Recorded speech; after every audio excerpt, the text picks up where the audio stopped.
नमस्कार दोस्तों, the exam hacker channel में आपका स्वागत है। दोस्तों, आज की इस वीडियो लेक्चर में हम लोग हाइड्रोलॉजिकल साइकिल को यहाँ पे हम लोग डिस्कस करने वाले हैं। दोस्तों, हाइड्रोलॉजिकल जो साइकिल है वो आपको यूपीएससी सिलेबस के अकॉर्डिंग आपको क्लाइमेटोलॉजी जो सेक्शन है उसमें आपको मिलेंगे। ठीक है, तो क्लाइमेटोलॉजी सेक्शन में आपको हाइड्रोलॉजिकल साइकिल मिलेंगे और हाइड्रोलॉजिकल साइकिल को वाटर साइकिल भी बोलते हैं, वाटर साइकिल भी बोलते हैं।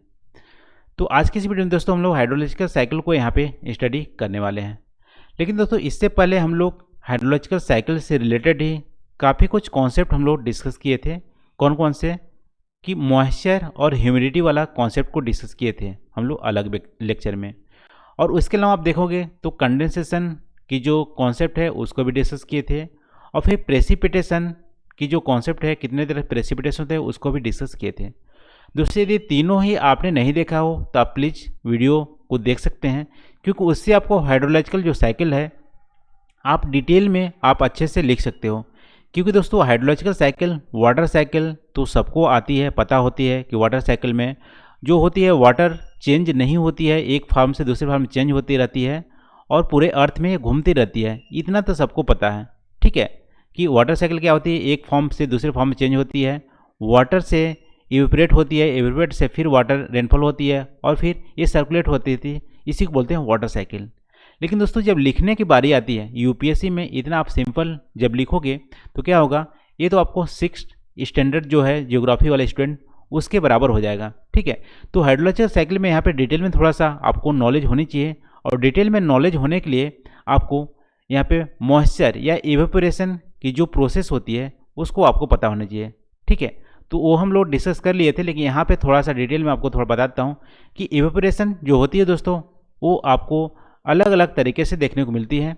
इवेपोरेशन नहीं बोल सकते हैं, एटमॉस्फेयर में जो वाटर वेपर बनते हैं, वाटर वेपर बनते हैं एटमॉस्फेयर में, उसका अलग अलग तरीका होता है। पहला होता है इवेपोरेशन। ठीक है, इवेपोरेशन में क्या होता है, वाटर बॉडीज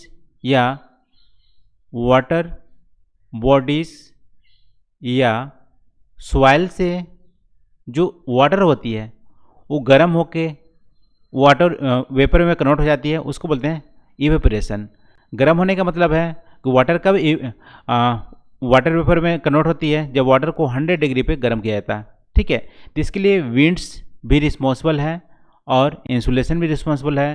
तो हमारा इवेपोरेशन से जो एटमॉस्फेयर में उसमें वाटर वेपर पहुंचता है। इसके अलावा वाटर वेपर एटमॉस्फेयर में कैसे पहुंचता है दोस्तों, इसके अलावा आप देख सकते हो कि ट्रांसपीरेशन एक प्रोसेस होती है। ट्रांसपीरेशन जब वेजिटेशन से जो मॉइस्चर होती है, वेजिटेशन या प्लांट से जो मॉइस्चर होती है वो वाटर वेपर के रूप में एटमॉस्फेयर में पहुंचती है, तो उसको बोलते हैं ट्रांसपीरेशन। ठीक है, ये हमारा दूसरा प्रोसेस हो गया वाटर वेपर बनने का। तीसरा तरीका दोस्तों यहाँ पे पर्सपीरेशन होता है। पर्सपीरेशन से क्या होता है कि जो एनिमल्स हैं या ह्यूमन हैं उससे जो मॉइस्चर रिलीज होता है, वाटर वेपर बनते हैं एटमॉस्फेयर में, उसको बोलते हैं पर्सपीरेशन। इसके अलावा दोस्तों जो चौथा है वाटर वेपर बनने का वो होता है सब्लिमेशन। सब्लिमेशन से क्या होता है, जो स्नो होते हैं, बर्फ होते हैं पोलर रीजन में, डायरेक्टली वाटर में कन्वर्ट ना होकर डायरेक्टली वाटर वेपर में कन्वर्ट हो जाते हैं, यानी कि ठोस से गैस में डायरेक्ट कन्वर्जन होता है, उसको बोलते हैं सब्लिमेशन। तो एटमॉस्फेयर में वाटर वेपर का बनना ये 4 तरीके से होता है, इसको आपको पता होनी चाहिए। इसके अलावा दोस्तों जैसे कि वाटर साइकिल में क्या होती है कि जो ग्राउंड की वाटर होती है एटमॉस्फेयर में पहुंचती है। ठीक है, एटमॉस्फेयर से फिर से ग्राउंड में आती है और ग्राउंड में ये घूमती रहती है, इसी को बोलते हैं वाटर साइकिल। वाटर साइकिल क्या होती है, ये हमारा ग्राउंड हो गया, यानी कि लिथोस्फीयर से यहाँ पे एटमॉस्फेयर में पहुँचती है, फिर हमारा लिथोस्फीयर में आती है, इसी को बोलते हैं वाटर साइकिल। तो अभी हम लोग देखें कि यहाँ पे वाटर वेपर कितने तरीके से बनते हैं। वाटर वेपर जब लिथोस्फीयर से एटमॉस्फेयर में जाने के लिए क्या क्या तरीके हैं, इवेपोरेशन एक तरीका है, अभी हम लोग देखें, और दूसरा देखें ट्रांसपीरेशन एक तरीका है, और तीसरा देखें यहाँ पे पर्सपीरेशन एक तरीका है, चौथा देखें सब्लिमेशन एक तरीका है। तो इन 4 तरीके से लिथोस्फीयर से जो वाटर होती है वाटर वेपर के फॉर्म में एटमॉस्फेयर में पहुंचती है। ठीक है, अब देखो एटमॉस्फेयर में क्या होता है, उसके बाद वाटर वेपर एटमॉस्फेयर में पहुंच गए तो उसके बाद क्या होता है दोस्तों, कंडेंसेशन की प्रोसेस होती है। ठीक है, कंडेंसेशन की प्रोसेस होती है। इसको भी हम लोग सेपरेट वीडियो में देखे थे, कंडेंसेशन कितने तरीके से होते हैं। कंडेंसेशन यदि दोस्तों अर्थ सरफेस में बात करें और हार्ड सरफेस पर जो बनती है उसको बोलते हैं ड्यू। तो ड्यू क्या होती है, आप देखोगे पेड़ के पत्तों पेड़ के जो पत्ते होते हैं मॉर्निंग में जो बूंदें होती हैं वो ड्यू होती है। तो एक तरीका है वाटर वेपर से जो अर्थ सरफेस पे जो वाटर आना उसको बोलते हैं ड्यू, एक तरीका है। इसको डिटेल में आप देखना चाहते हो तो कंडेंसेशन वाला वीडियो देख लीजिएगा। फिर देखो दोस्तों दूसरा तरीका होता है यहाँ पे फॉग। फॉग एक क्लाउडी है लेकिन सरफेस के नियर बनती है, उसको बोलते हैं फॉग, दूसरा तरीका है।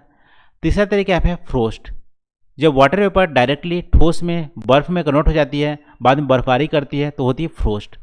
फिर कंडेंसेशन का तीसरा प्रोसेस, चौथा प्रोसेस है तो क्लाउड। अब क्लाउड तो सबको पता है, कंडेंसेशन से बनते हैं क्लाउड और बाद में रेनफॉल होते हैं। ठीक है, तो ये तरीका है हमारा कंडेंसेशन वाटर वेपर से वाटर और ठोस में कन्वर्ट होना, वाटर में कन्वर्ट होना या बर्फ में कन्वर्ट होना, इसको बोलते हैं कंडेंसेशन। इसके अलावा दोस्तों वाटर साइकिल में भी एक उसी के एक कंपोनेंट है, वो होती है प्रेसिपिटेशन। तो प्रेसिपिटेशन देखो, प्रेसिपिटेशन और रेन में डिफरेंस है। रेन क्या होती है, रेन में वाटर की जो ड्रॉप्स होते हैं वो गिरते हैं, लेकिन प्रेसिपिटेशन में आप देखोगे प्रेसिपिटेशन के जो फॉर्म्स हैं वो अलग अलग है। ठीक है, प्रेसिपिटेशन फॉर्म कौन कौन से हैं, पहला तो रेन है, जो आपको पता होगा कि जो वाटर से ड्रॉप होते हैं यूनिफॉर्म नहीं होते हैं और कुछ छोटे बड़े भी हो सकते हैं, उसको बोलते हैं रेन। इसके अलावा दोस्तों जो एक है आपका ब्लीजर्ड। ठीक है, ब्लीजर्ड भी एक तरीका है जिसको बोलते हैं फुहारा हिंदी में। ठीक है, फुहारा, इसमें क्या होते हैं वाटर की जो ड्रॉप्स होते हैं बहुत ही माइक्रो लेवल के होते हैं, छोटे छोटे होते हैं और यूनिफॉर्म होते हैं और ये कम ड्यूरेशन के लिए होते हैं, उसको बोलते हैं ब्लीजर्ड। ये भी एक प्रेसिपिटेशन का फॉर्म है। इसके अलावा देखोगे आप हेल स्टॉर्म एक फॉर्म है जिसमें बड़े बड़े बर्फ़ भी गिरते हैं और उसमें बारिश भी होती है, दोनों और स्टॉर्म्स भी आते हैं, उसको बोलते हैं हेल स्टॉर्म।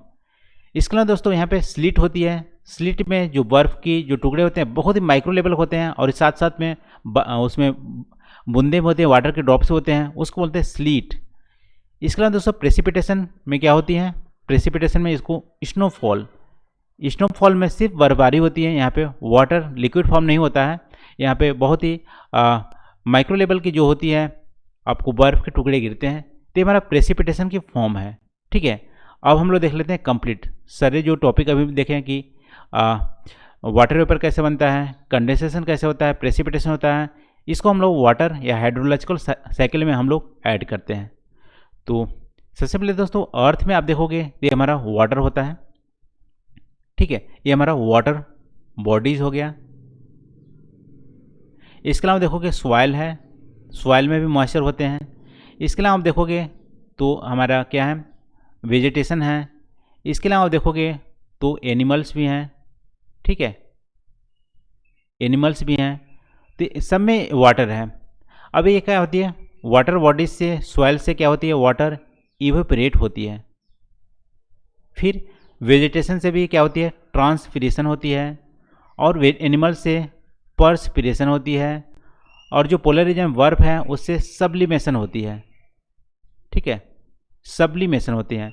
इस सब से क्या होती है, एटमॉस्फेयर में वाटर वेपर पहुंच गया।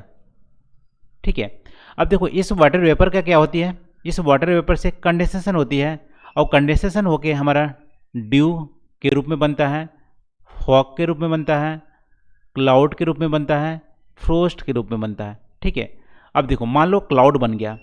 ठीक है, क्लाउड बन गया, क्लाउड से फिर क्या होंगे, बारिश कैसे होंगे, रेन के रूप में बारिश होंगे और यहाँ पे ब्लिजर्ड के रूप में बारिश होंगे और फिर स्नोफॉल होगा, हेल स्टॉर्म होगा, स्लिट होगा।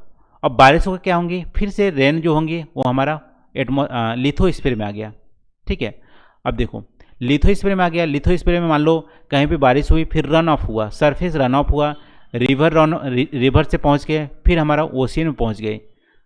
अब फिर ओशियन से एवेपोरेट होगी, जो वाटर बॉडी जो एवेपोरेट होगी, सॉइल होगा, तो हमारा वाटर साइकिल में हमारा बन गया। ठीक है, इसको अभी समझने के लिए हम लोग देखे थे। फिर एक वीडियो एक अच्छा सी इमेज आप बना सकते हो। ये हमारा वाटर बॉडीज़ है, ये हमारा प्लांट है, ये हमारा एनिमल है, इवेपोरेट हुआ, एटमॉस्फेयर में क्लाउड बने, कंडेंसेशन हुआ, क्लाउड बने, फिर हमारा रेनफॉल हुआ और सरफेस रेन ऑफ हुआ, फिर वाटर बॉडी में पहुँचे। तो हमारा दोस्तों वाटर साइकिल हो गया।